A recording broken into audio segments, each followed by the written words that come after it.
What happened to Kep1er? When Girls Planet 999 ended, I remember really anticipating the group.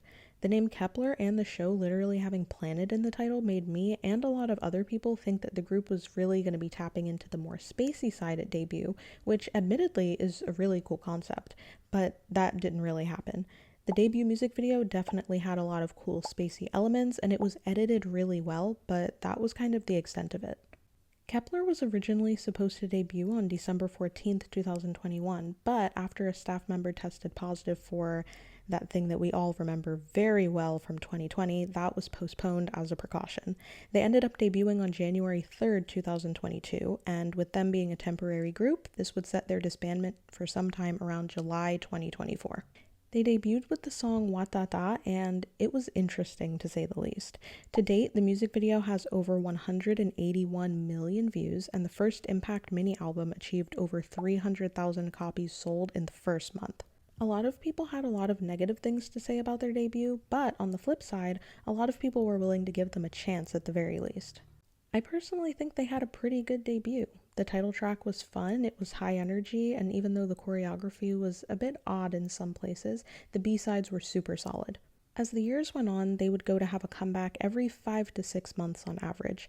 Opinions definitely wavered with each comeback, specifically with We Fresh on their third mini-album Troubleshooter. Some people thought the song was messy, below average for Kep1er, or just bad, but regardless, this mini-album has the third highest first-month sales for them. Even though they may not be as popular as they were in their debut era, Kep1er has a solid fan base and consistently sells over 100,000 copies of their albums within the first week of release. I definitely think a lot of people choose to pay less attention to temporary groups in general, which is one of those things that puts them at a slight disadvantage from the jump. Since other temporary groups like IZ*ONE and Wanna1 disbanded despite the insane amount of love and support they consistently had, many don't see the point in getting so attached to a group that they know is going to end up disbanding after a couple of years anyway. But with Kep1er, that didn't happen like people expected. In May 2024, Wake One and Swing Entertainment announced that Kep1er would be extending their contract and continuing their promotions, but only 7 of them would do so. Members Mishiro and Yeso would not be renewing their contracts as they would return to their company 143 Entertainment and debut in the group Maiden shortly after. A lot of people felt mixed feelings about this extension. On one hand, people were happy to have Kep1er for a bit longer, but on the other hand, people weren't happy that the members had to continue under their company Wake One. So what happened to the rest of the members? Why did they renew their contracts? I honestly don't think any of their companies had plans for them besides 143 Entertainment having clear plans for Mishiro and Yeso from the beginning.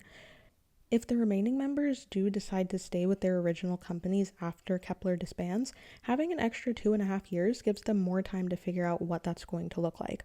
Alternatively, an extra 2.5 years gives the members time to figure out where they want to end up in terms of their careers. Considering their original contract was 2.5 years, a lot of people seem to think that the extension will be for another 2.5 years, putting their disbandment date around January 2027, thus making Kep1er a 5-year group before disbandment. I honestly feel like once the group finally disbands, at least 1 or 2 of the members are going to end up at a bigger company and debut in a permanent group, kind of like Sakura and Chaewon from LE SSERAFIM who were in IZ*ONE.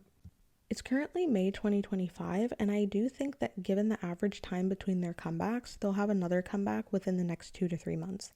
They also recently had a Japanese comeback with the song Yum, which is honestly really good. The Kep1er members are honestly incredibly talented, and that's been proven time and time again. I'm really hoping that in the future they have bigger and better things and bigger and better experiences because they really do deserve it. That being said, I'm really looking forward to whatever they do for this next comeback, and I hope they do something similar to Shooting Star or Tippy Tap, because since both of those have come out, they've become some of my favorite Kep1er releases. Anyways, that's all I really have to say. Thank you so much if you've made it this far, and I'll see you next time.